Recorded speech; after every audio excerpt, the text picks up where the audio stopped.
Como deve ser a vida religiosa no século XXI? E o que significa o serviço social aos invisíveis? Esse é o conteúdo do nosso bate-papo na live de paz que aconteceu no Instagram com a Irmã Lena.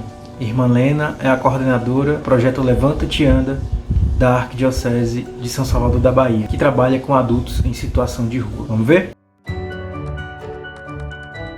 Então, a gente vai começar esse vídeo só informando para vocês que o @narraço na paz tá no Instagram, tá no Facebook, tá no Twitter, também aqui no YouTube, no J Braga Narraço na Paz. Esse canal é uma ação de ocupação das redes sociais de uma forma propositiva para a inibição do discurso de ódio, o discurso homofóbico, o discurso racista, o discurso fascista tão disseminado nas redes sociais. A nossa intenção, porém, é não ficar só denunciando, mas anunciar o mundo em que acreditamos. Tem como conteúdo propositivo a afirmação como critério material do bem. Mas não é a afirmação de uma vida individual, é a afirmação da vida humana, da humanidade integrada à natureza. Graças à minha mãe, eu sou.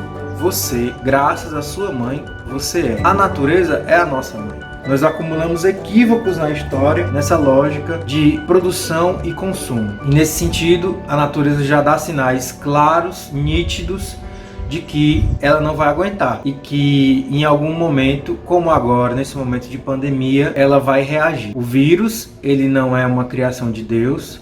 O vírus não é uma vingança da natureza, porque ela não tem afetos, não tem sentimentos, não tem sentimentos de vingança. Mas o vírus, sim, é desdobramento de alguma relação desequilibrada que nós, seres humanos, estabelecemos com a natureza. A Live de Paz, ela quer dar visibilidade às pessoas que acreditam nesse mundo de solidariedade, de fraternidade, de sustentabilidade, de democracia, em que os direitos humanos sejam de fato respeitados como afirmação da vida. E nós refletimos nessa live um pouco sobre qual é o papel ou qual é o perfil da vida religiosa no século XXI, bem como os desafios, as dores e delícias de trabalhar com adultos em situação de rua. Eu costumo dizer que Irmã Lena é a pessoa que eu conheço que mais parece com a Irmã Dulce, e apesar dela ficar envergonhada com o que eu digo, mas é verdade, não conheço outra pessoa que pareça mais com a Irmã Dulce do que ela. Só que ser irmã no século XXI, em 2020, é diferente do que era quando a Irmã Dulce se consagrou lá pela década de 20 do século passado. E Irmã Lena vai, durante a live,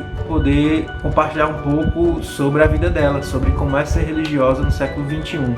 E ela faz uma vinculação muito interessante com a profissão dela, de assistente social. E como esse aprendizado, esse conhecimento dela ajuda no desenvolvimento do trabalho com os adultos em situação de rua, que tornou esse serviço que se presta aqui em Salvador algo completamente diferenciado do que existia. A gente percebe também que o Levanta-te Anda e o trabalho com adultos em situação de rua que a Irmã Lena coordena é um trabalho que não tem, como nas empresas normalmente estabelecem metas. Lá eles não têm metas, lá eles trabalham por princípio. E é muito interessante saber diferenciar essa coisa de meta e princípio. Eles não sabem, eles não estabelecem no começo do ano quantos adultos eles vão recuperar no final do ano. Vocês vão recuperar 1, vocês vão recuperar 10, vocês vão recuperar 100. Eles não sabem, isso não está no planejamento deles. Mas está sim o princípio de ajudar de todas as maneiras a todos que buscarem ajuda no Levanta-te Anda. Então, trabalhar por princípios tem um tipo de relação com a vida religiosa que nós não encontramos, talvez, muito na vida secular. Espero que vocês aproveitem esse vídeo, para que vocês prestigiem Irmã Lena e o projeto Levanta-te Anda. E eu vou deixar aqui na descrição do vídeo os contatos ou o contato que vocês podem ajudar o projeto de Irmã Lena. Tá bom? Aproveitem o vídeo. Gente, deixa eu avisar logo que durante a transmissão da live, o áudio de Irmã Lena não estava tão bom, estava com um eco um pouquinho chato. Corrigi ao máximo na edição e acho que dá para escutar de boa. Também teve um momento em que a transmissão ela deu uma cortada e quando voltou o áudio desincronizou da imagem. Mas eu também na edição tentei dar aquela ajustada. Não sei se ficou 100% perfeito, mas dá para entender direitinho. Não fica comprometida a compreensão não, tá bom? Assistam de coração aberto e de mente aberta, Irmã Lena e a vida religiosa no século XXI, o trabalho, o serviço social com os invisíveis. Tudo bem. Obrigada pelo convite. Eu que agradeço a senhora ter aceito esse convite. Como falei um pouquinho antes, nesse aquecimento, nesses primeiros minutos, eu a conheci há alguns anos, né, e sempre a senhora teve de mim um olhar admirador, porque sinto que a senhora é profética, sua vida é profética, e isso me inspira e me motiva a seguir na minha caminhada como leigo católico. Eu queria desejar as boas-vindas para a senhora e perguntar como é que a senhora está nesse período de pandemia. Me diga só um pouquinho aí como é que a senhora está, como é que a senhora se sente, como é que está sendo o seu cotidiano. Então, agradeço, Braga, pelo convite. Antes de mais nada, queria solicitar a todos que estão conosco nessa noite, nesse momento, a fazer um segundo de silêncio, entrar em profunda comunhão com todas as pessoas que faleceram devido ao Covid e as diversas coisas que está acontecendo no mundo, não só o vírus, né? Existem vários vírus do preconceito, da discriminação, tantas outras doenças. Em profunda comunhão entro também com a minha prima que faleceu hoje, tinha 28 anos.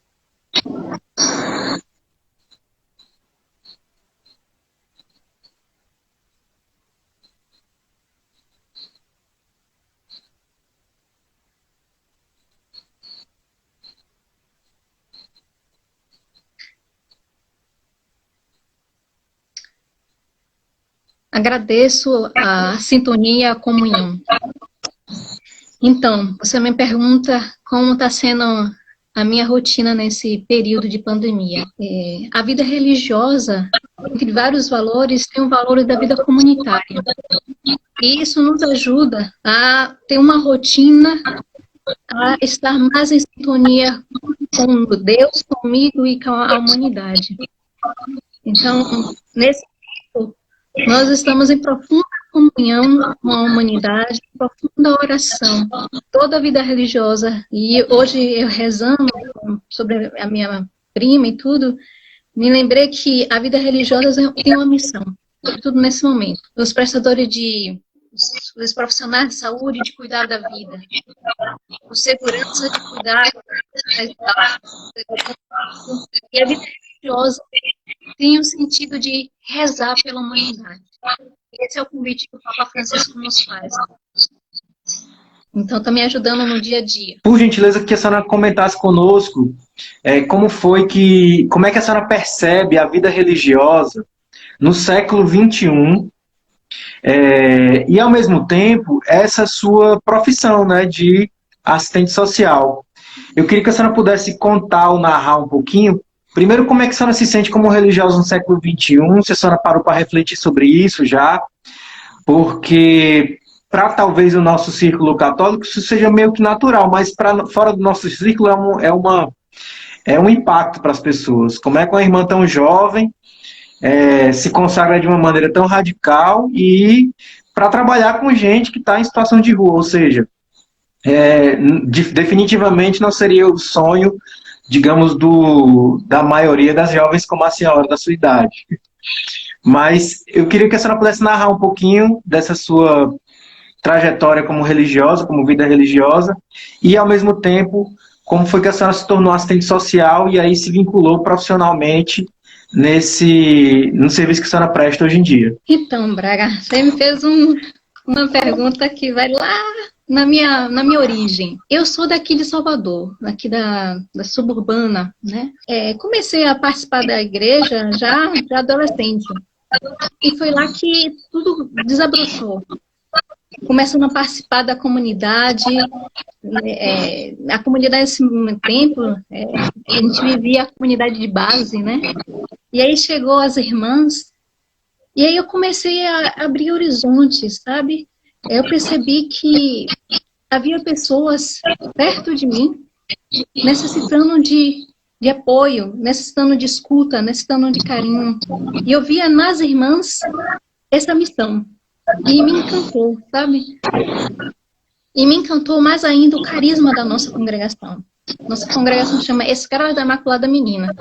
E aqui em Salvador, e acho que em várias partes, quando a gente fala escrava, tem que tomar um susto, né? Pô, escrava nesse tempo, chamar de escrava. Mas não é, o sentido, vamos dizer, no vocabulário, mas é um sentido na teologia, que está plasmado em Filipenses, onde Jesus se desapegou da sua condição divina, ele desce e se torna humano, e vai além, ele se torna escravo, para resgatar a dignidade humana, para dar vida, para ressuscitar.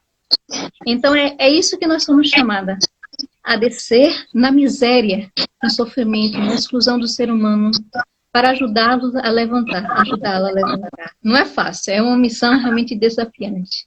E quem nos ensina a fazer esse serviço, esse movimento, é Maria na sua infância, que a gente chama Imaculada Menina, na sua ternura, na sua bondade, na sua doçura, na sua obediência. E aí tudo desabrochou e eu disse, eu quero viver essa vida. Eu quero me dedicar a colocar a minha vida a serviço. Então eu entrei na congregação, com 24 anos eu fiz os meus primeiros votos, né? Fiz uma experiência um ano no México. Quando eu voltei, as irmãs me fizeram um convite para eu entrar no mundo acadêmico, para estudar. A profissão que veio foi o serviço social. Eu até então não tinha me aprofundado nessa profissão. Então, quando eu fui conhecer e fui me apropriar, eu me apaixonei. Porque o projeto ético-político dessa profissão tem tudo a ver com o que a gente está vivendo aqui hoje. Os seus princípios fundamentais é lutar pela autonomia e emancipação do sujeito. É a defesa dos direitos humanos, a ampliação da cidadania, a defesa da democracia, o posicionamento ético da justiça social e contra toda a discriminação e preconceito. Então, é essa profissão que eu quero. É o compromisso com a justiça que eu quero defender.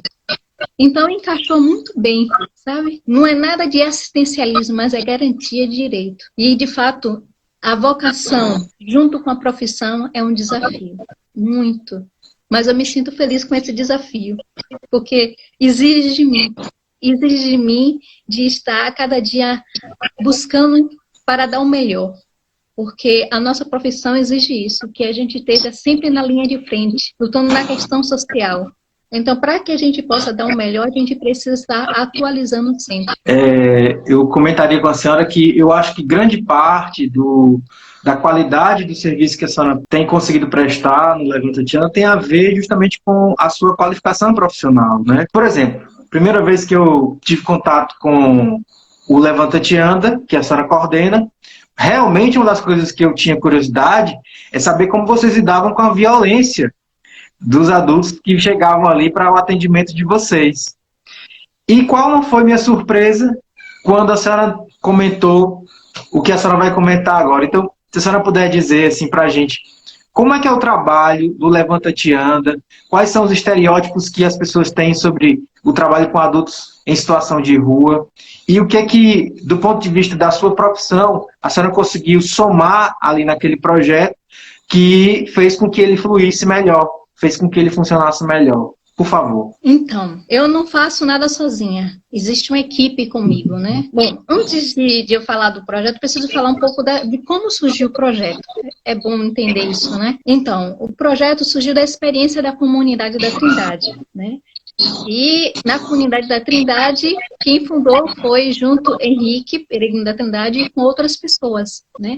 Henrique viveu 10 anos nas ruas, e ele percebeu a necessidade de formar uma comunidade com pessoas em situação de rua. Depois de 10 anos...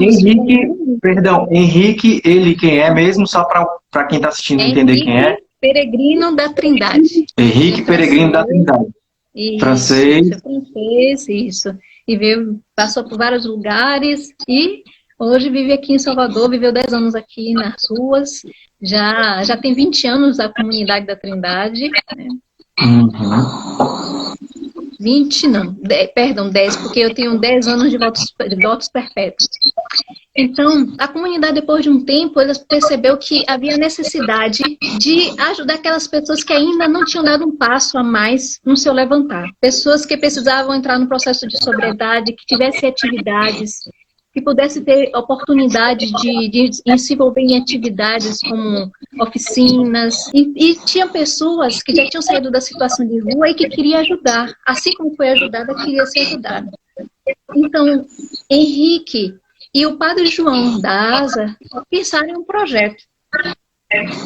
Agora, esse projeto teria que ser bem diferente de todos os outros lugares, porque como Henrique viveu nas ruas, ele passou por vários lugares e ele percebia que esses lugares não eram lugares dignos de acolhimento das pessoas. Então, se pensou nesse projeto. O nome bíblico, Levanta-te e Anda, né? Todo mundo já sabe, quem não sabe. Em várias partes da Bíblia tem, sobretudo no Evangelho que Jesus, né, nos fala o paralítico. Pedro também fala ao homem que está na porta da Formosa, né? Então, o que aconteceu? Então, antes de a gente abrir o projeto, nós tivemos que sentarmos, porque a equipe é uma equipe mista. Pessoas que vieram na situação de rua e pessoas que têm sensibilidade com este público.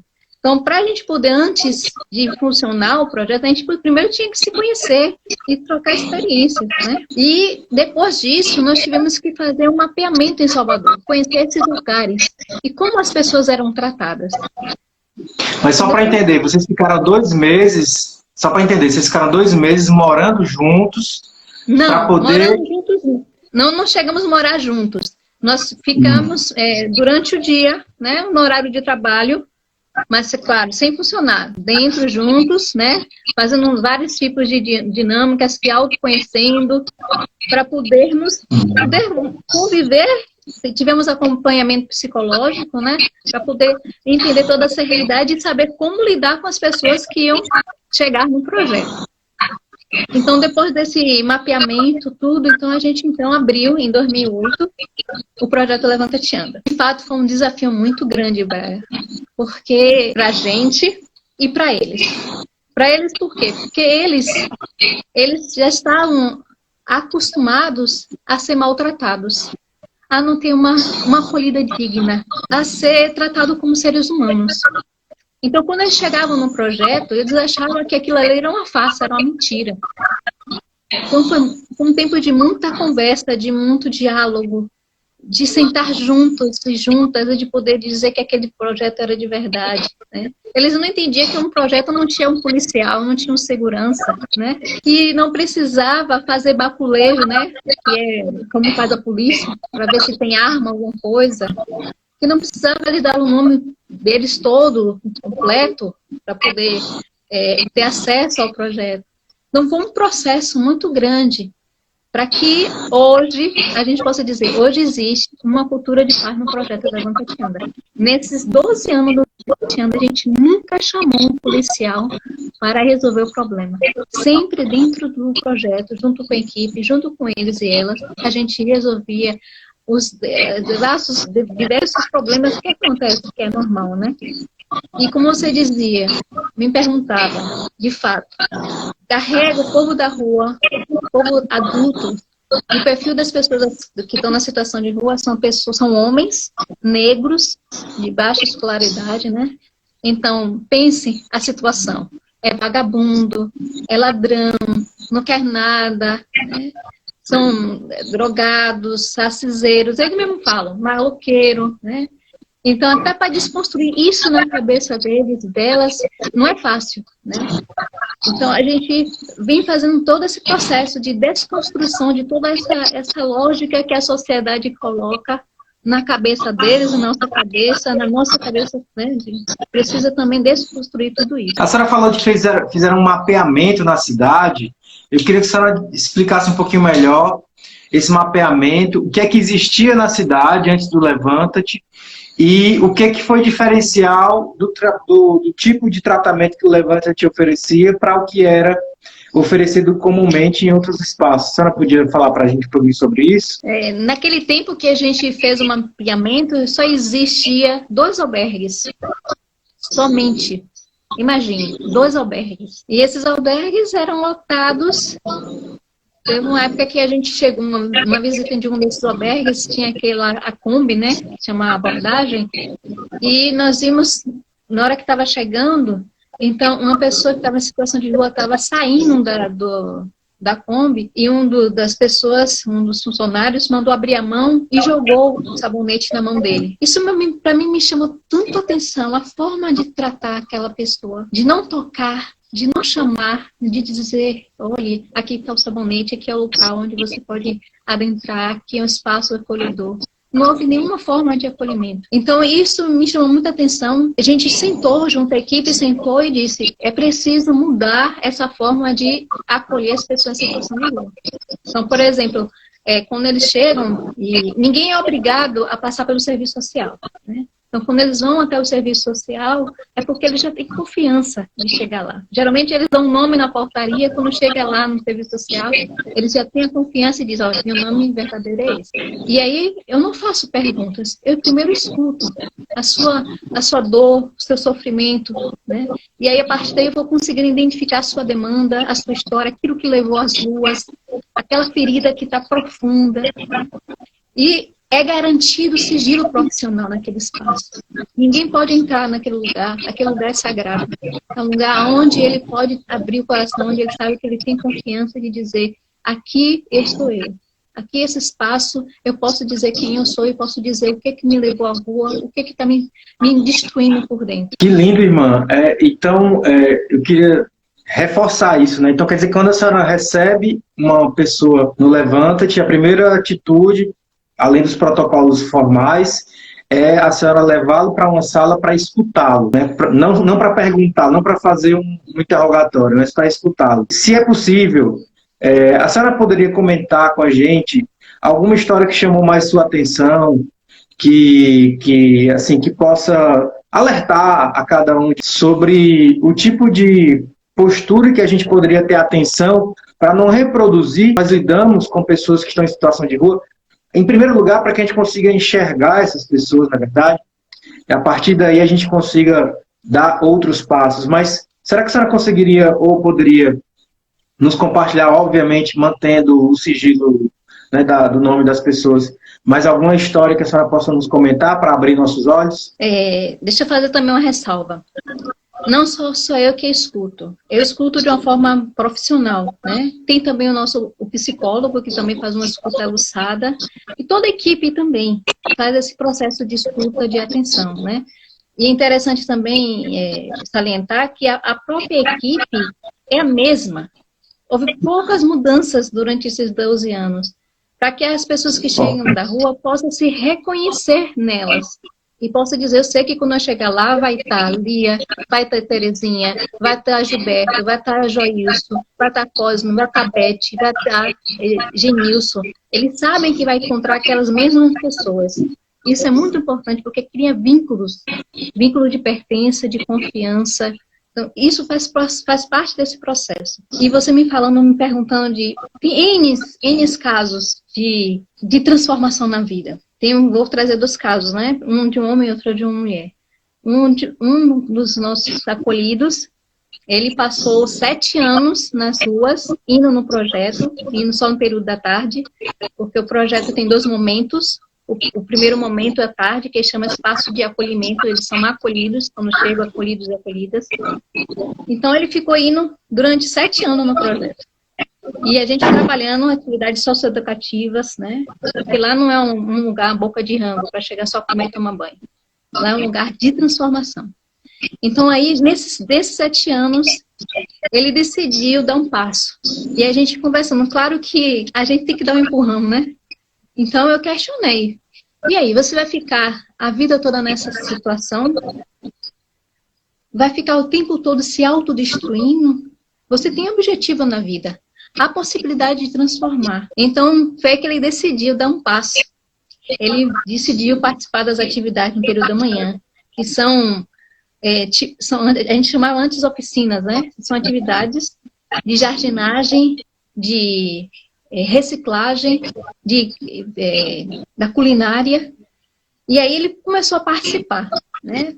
nessas atividades, eles também têm um acompanhamento psicológico, e a gente vai acompanhando. E daí começou a dar passos. Entrou no NA, Narcóticos Anônimos, passou a ter a sobriedade, né? E passou a sair da rua, foi acolhido na comunidade da Trindade, né? Hoje já trabalha, já tem uma experiência, já tem a sua casa de aluguel, né? E está dando sua vida, né? E de vez em quando vem um projeto para agradecer, né? Isso para a gente é o maior presente, sabe? Saber que de alguma forma a gente está contribuindo na vida dessas pessoas. Um outro caso é de uma mulher, já faz muito tempo. Ela não era de Salvador, ela, devido a várias situações de vida, ela foi para a rua, né? Foi para Salvador, e as pessoas que estavam na rua indicou a ela o projeto Levanta-te Anda. Então ela chegava lá, era um espaço onde ela podia tomar banho tranquila, sendo mulher. Imagina uma mulher na rua, muito difícil, né? Então ela podia tomar banho, ela tinha uma alimentação digna. Lá no serviço social ela podia entrar em contato com a família. Depois ela desapareceu, né? A gente não teve mais contato com ela. E pelas redes sociais, pelo Facebook do Levanta-te Anda, ela entrou em contato e disse que ela já estava com a família, que ela já estava bem e que ela agradecia muito ao projeto. E você não vai acreditar, ela estava em outro estado. Ela viajou para aqui para Salvador, ainda trouxe a família para conhecer o projeto e dizer que foi aqui onde eu fui acolhida, foi aqui onde eu passei, foi aqui onde eu fiz todo o meu processo de levantar. Isso para a gente, a equipe, foi uma emoção tão grande, sabe? E ainda partilhou coisas, alimentos, roupas para os que já estavam lá no projeto. Uma emoção muito grande. Que maravilha, irmã. São 2 histórias, mas a senhora deve ter centenas a mais, né? Graças a Deus, as redes sociais, elas são também hoje, não tem só coisa ruim, né? E a nossa proposta de live é justamente trazer essa mensagem positiva, essa mensagem propositiva. A gente está falando aqui, né, irmã? E as pessoas estão colocando um coraçãozinho aqui do lado. E isso a gente fica... É um espaço de distribuição de afetos, né? A gente também fica feliz quando a gente também recebe um abraço, recebe um carinho, não é verdade, irmã? Passo a passo, nos descrever como é que funciona o dia a dia, ou melhor, um dia no Levanta-te Anda, né? De manhã, que horas que abre, que atividades tem de manhã. A senhora falou que tem jardinagem, tem reciclagem, isso pela manhã, tem o horário do café, tem o horário do almoço, enfim. Se a senhora pudesse mais ou menos desenhar como é que é um dia no Levanta-te Anda, para que a gente entenda esse mecanismo do projeto, por gentileza. Então, o projeto é dividido em 2 momentos, né? Um momento que é o espaço de acolhimento e o espaço de convivência. Só que é inverso, não começa no período da manhã, começa no período da tarde. A gente acolhe um número maior, mais de 40 pessoas, no período da tarde. Então, eles chegam, eles já sabem que o projeto abre uma e meia, então eles já chegam, eles sabem que a partir de 11 horas eles chegam, podem chegar e ficar na frente do projeto. Tem um jardim também do acolhedor. Então, eles chegam e entram, né, no projeto, e aí eles colocam as suas coisas em segurança, né, e aí eles vão escolher se eles querem tomar banho, e aí dentro da igreja, no espaço, nave da igreja, já tem uma música, né, que acolhe eles, né, água gelada, um cafezinho, um chá, né, que eles têm com muito carinho, e a gente dá um tempo para que eles possam chegar, ser acolhido, né. E 2h15 a gente desenvolve várias atividades. Nós temos várias parcerias onde a gente pode fazer várias atividades, né?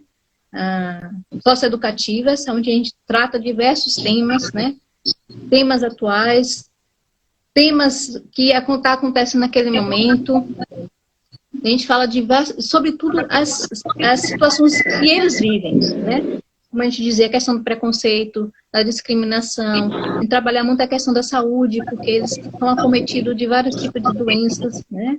A questão da violência, porque há um grande índice de violência, tanto entre eles como também violência da polícia, também aquela violência simbólica que nós sabemos, né? aquela que é só o torcer o olhar, né, o rosto, isso a gente sabe que já é uma agressão para eles, eles já estiverem passando pela gente, a gente guarda a bolsa, né? Então, tantas outras coisas que a gente vem trabalhando com eles. Então, esse é um processo. E não é um processo rápido, não, cara. É um processo lento, né? Porque muitos deles têm 10 anos, 15 anos, né? Agora, com essa situação que está realmente diminuindo, tem 2 anos, 1 ano, mas a maioria é um tempo muito maior. Então, esse processo a gente vem trabalhando. Então, e aí, nesse processo de atividades, eles são atendidos tanto pelo serviço social como num atendimento psicológico. Então, A senhora falava... Sim, pode falar.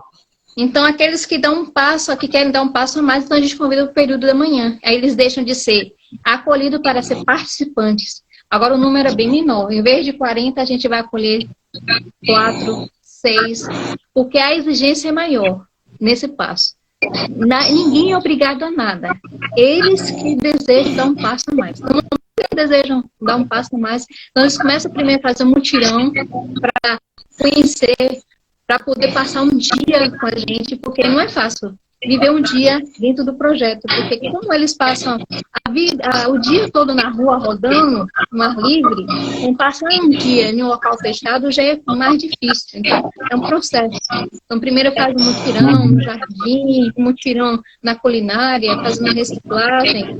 E aí, se eles se adaptarem e quiserem dar um passo a mais, então, eles começam lá de segunda a sexta aí no projeto. Então, chegam, tomam o café da manhã, participam da atividade, né?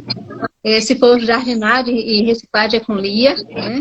Se é com a culinária é com Terezinha, se é com a questão de computação é com Joilson, né?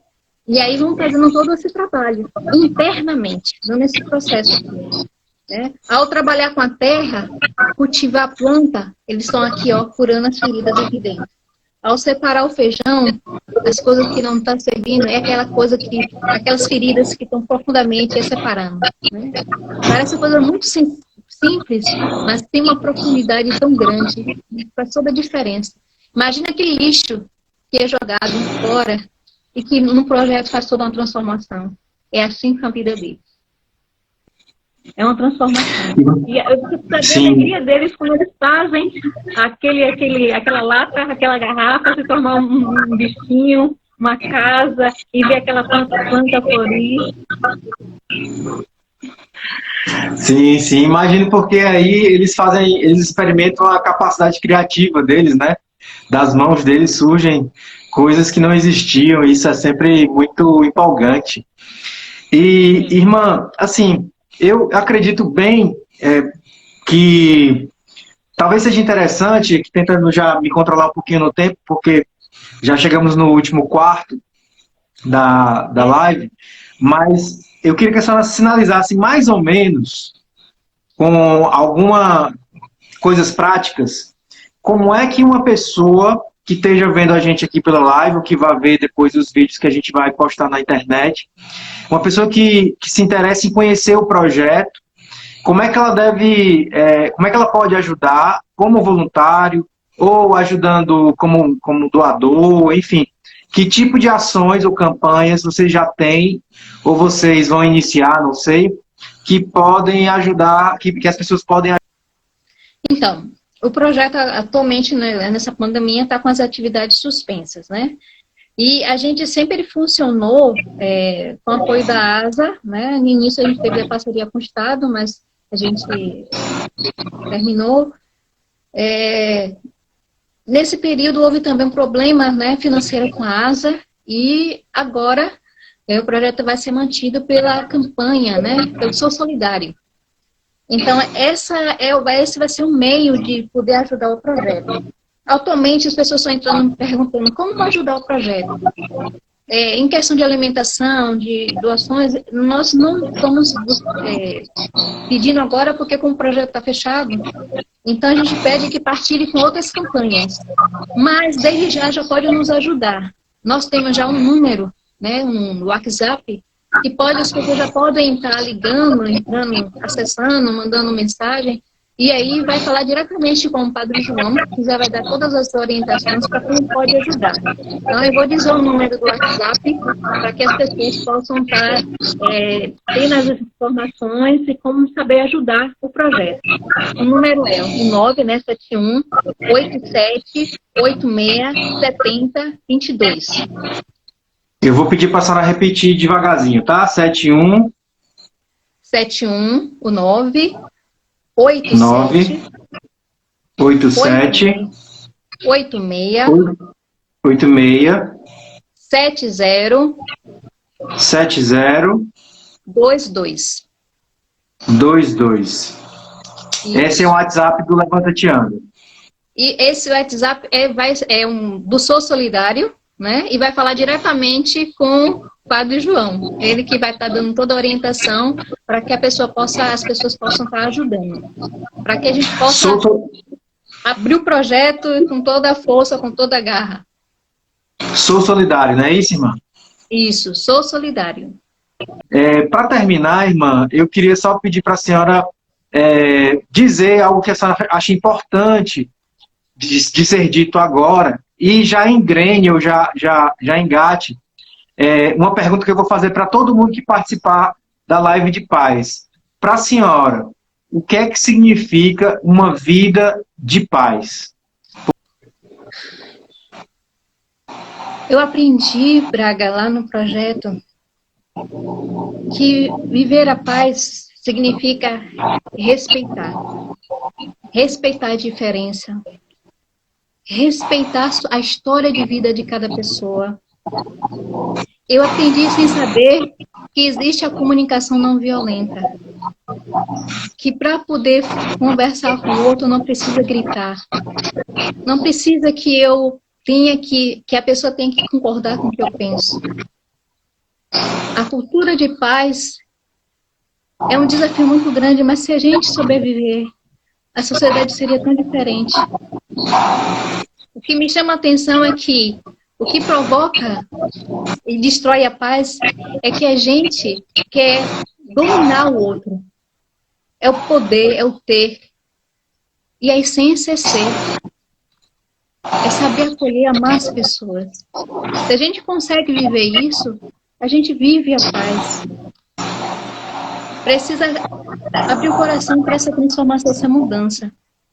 E a nossa sociedade está tão impregnada de tanto ódio, de tanta raiva, de tanta violência, né? E quem sobra sempre são os pequenos, os mais excluídos da sociedade, né? A gente está vendo nas redes sociais, na vida real, o sofrimento que isso está entranhado na história do nosso país, do nosso mundo, né? O preconceito, o racismo, né? Enquanto houver isso, não vai ter paz. E nós, por essência, seres humanos, nós carregamos a paz dentro de nós. Só que a gente deixa dominar as trevas, o mal. A gente tem a possibilidade de escolher bem o mal. Né? Se todo mundo pudesse escolher o bem, a gente poderia viver muito bem em paz, em harmonia entre nós. Tem uma frase do Papa Francisco que me cativa muito. Ele diz assim que a paz é um bem que supera qualquer barreira, porque a paz é o bem de toda a humanidade. Então, faz parte, é a humanidade, é chamada a viver a paz. Mas que a gente às vezes está cego, está surdo, não consegue falar, e as nossas atitudes falta muito da paz, né? Mas nós não podemos perder a esperança no ser humano. Nós somos seres de paz. Muito bem, irmã. De fato, eu também tenho refletido sobre... A gente está cansado de ter medo, né, irmã? Tá bom, chega de medo. Medo de tudo. Medo de violência, medo de vírus, medo de tudo. Paradoxalmente, me parece que as pessoas agora estão começando a se preencher mais de esperança.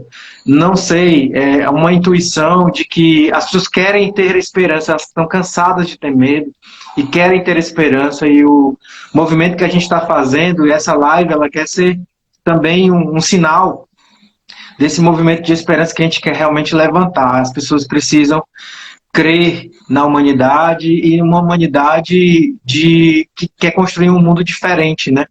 Irmã, queria muito agradecer você, queria de novo dizer que a senhora é a pessoa que eu conheço que mais parece irmã Dulce, e que, se Deus quiser, daqui a algum tempo, a gente vai estar é, celebrando a vida, celebrando a esperança, celebrando o reencontro, a retomada do projeto, a retomada da acolhida dos adultos em situação de rua. Quero que a senhora conte conosco para poder repercutir todas as ações que o Levanta Te Anda iniciar. A gente vai tentar repercutir em todos os espaços que a gente está. E quero agradecer todas as pessoas que nos assistiram, que estão até agora conosco, que estão desde o início, que entraram depois. Para uma live de estreia, uma excelente audiência, né? Sempre mais de 20 pessoas, passando em alguns momentos mais de 30. Graças a você, viu, irmã? E agradecer, então, a todos pela presença nessa live. Peço para que a senhora, então, tenha a última palavra, irmã Lena, e nos dê a sua bênção. Então, primeiro, dizer que eu não sou nem digna de chegar às sandálias da irmã Dulce. Isso é demais. E agradecer muito por essa oportunidade. Você me desafiou. Eu não teria essa coragem, né? Para mim, hoje mesmo está sendo um desafio maior ainda, né? Pela situação que a gente fez, que a nossa família está vivendo. Mas eu quero agradecer muito esse momento. A gente, como você dizia, é preciso ter esses momentos de conversa, de dizer que é possível sim vivermos juntos, apesar das nossas diferenças, né? A gente conversando, minha mente foi muito para lá, para o Levanta Te Anda, e ver o sorriso das pessoas sendo acolhidas, dizendo que aqui eu sou acolhida como gente, aqui eu sou amado, amada. Quando chega e diz, oi minha família, oi família, Levanta Te Anda, ou quando está na rua te reconhece, né? Porque realmente tem consideração por você. Então, a minha mensagem é dizer, vamos construir uma sociedade diferente, né? Vamos tirar uma lição dessa pandemia, né? E não vamos construir outras pandemias que já existem, vamos desconstruir. Nós somos capazes de fazer isso. Lá no projeto, naquele mundinho, eu sempre digo para eles, aqui a gente pode viver, mas vocês também podem viver isso na rua, onde quer que vocês estejam. Porque todos nós somos capazes de levar a ternura de Deus, levar a luta pela vida, a desconstrução da violência, do preconceito. Não repita o que você já sofre na carne. A gente pode fazer diferente. Então, que a gente possa vivermos numa sociedade melhor. E que o nosso país possa ser transformado a partir de nós. Muito obrigado, Braga, muito obrigada mesmo por essa oportunidade, por ter me convidado. Estou muito feliz, agradeço demais. Agradeço a todos e a todas que ficaram com a gente durante esse tempo aqui nessa live.